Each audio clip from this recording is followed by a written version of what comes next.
आज हम लोग रीजनिंग के रक्त संबंध यानी ब्लड रिलेशनशिप पे आधारित क्वेश्चन के बारे में जानेंगे।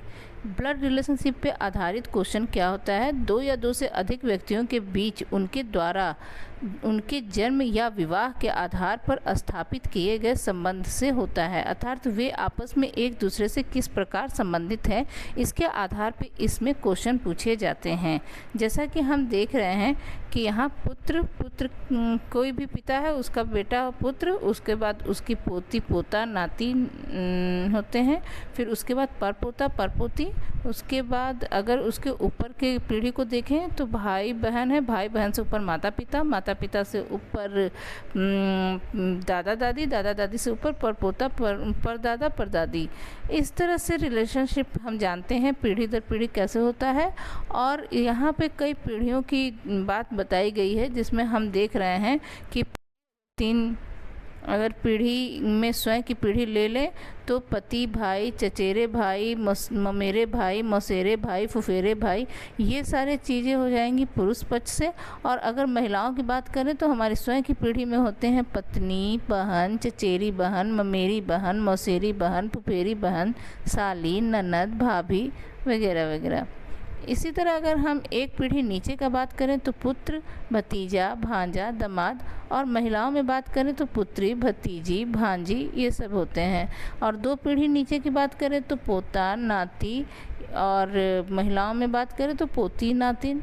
तीन पीढ़ी नीचे की बात करें तो पुरुष में परपोता परनाती और महिलाओं में परपोती परनाती। इस तरह से पीढ़ियाँ चलती हैं। अगर इसी तरह हम एक पीढ़ी ऊपर की बात करें तो हमारे से ऊपर पीढ़ी में आएंगे पिता, चाचा, फूफा, मौसा, ससुर, और महिलाओं में माँ, चाची, बुआ, मौसी, सास। इसी तरह दो पीढ़ी ऊपर की बात करें तो दादा, नाना, और महिलाओं में दादी, नानी।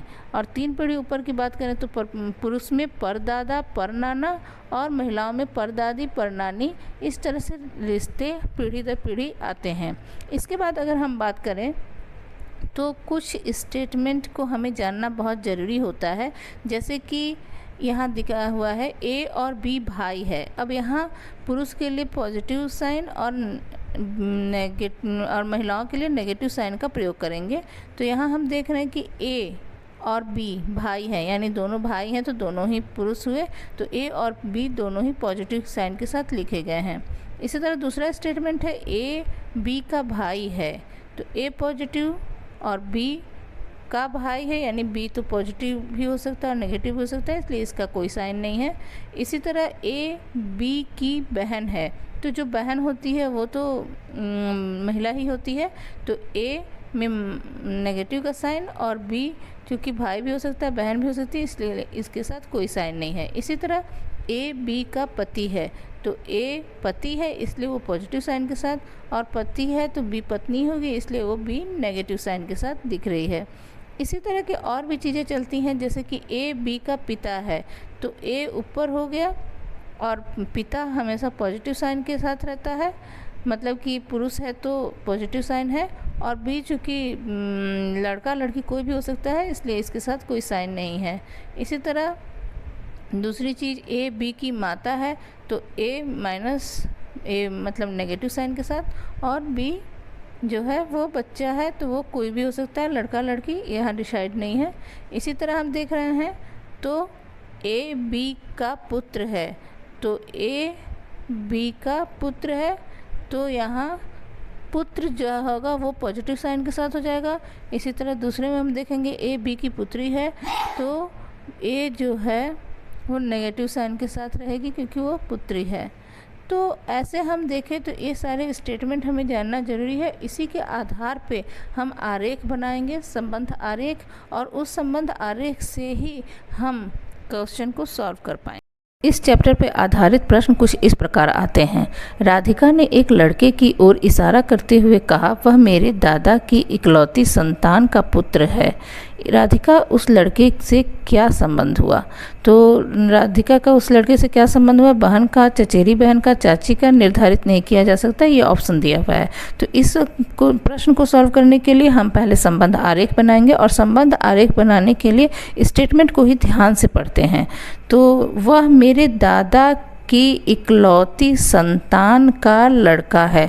तो इस यहाँ पे जो आरेख बनेगा कुछ इस तरह से बनेगा, और इकलौती संतान है तो यहाँ पे हम देख रहे हैं कि राधिका और लड़के का क्या संबंध हुआ, राधिका बहन हुई और लड़का भाई हुआ। तो इसका उत्तर हो जाएगा राधिका उस लड़के की बहन है।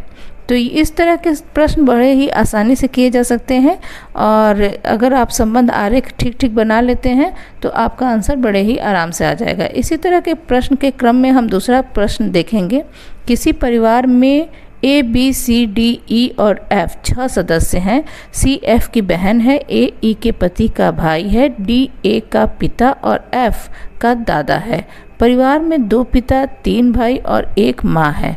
तो इस तरह के स्टेटमेंट के आधार पे 5 क्वेश्चन दिए गए हैं। परिवार में कुल कितने पुरुष सदस्य हैं, F और E में क्या संबंध है, निम्नलिखित में से कौन सा समूह भाइयों का समूह है, ABC, ABF, ABD, BDF, E का पति कौन है, परिवार में माँ कौन है। इस तरह के प्रश्न को सॉल्व करने के लिए हम संबंध आरेख बनाएंगे, और एक संबंध आरेख बनाने पे आप 5 प्रश्नों का उत्तर दे पाएंगे। तो चलिए शुरू करते हैं। तो C F की बहन है, तो C F की बहन है तो कुछ इस तरह का आरेख बनेगा।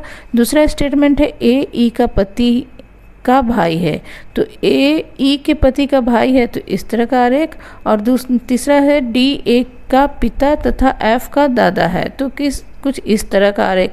अब तीनों आरेखों को हम ध्यान से मिलाएंगे तो ये आरेख सामने आएगा। इसमें एक ही अल्फ़ाबेट नहीं है, वो है B, तो हम B को कहाँ रखेंगे, यहाँ पति के स्थान पे रखेंगे। तो पति है तो ये पॉजिटिव साइन के साथ ही आएगा। तो हम देख रहे हैं इसमें कितने पॉजिटिव साइन के साथ अल्फ़ाबेट है और कितने नेगेटिव साइन के साथ अल्फ़ाबेट है। इसी के आधार पे हम प्रश्न का उत्तर दे पाएंगे। परिवार में कुल कितने पुरुष सदस्य हैं, तो देख रहे हैं पॉजिटिव साइन के साथ 4 हैं, तो यानी कि पुरुष सदस्य 4 हो जाएंगे। F और E में क्या संबंध है, तो F नीचे है पॉजिटिव साइन के साथ, और E जो है नेगेटिव साइन के साथ ऊपर है। तो E और F में क्या संबंध हुआ, यहाँ पुत्र और माँ का संबंध हुआ।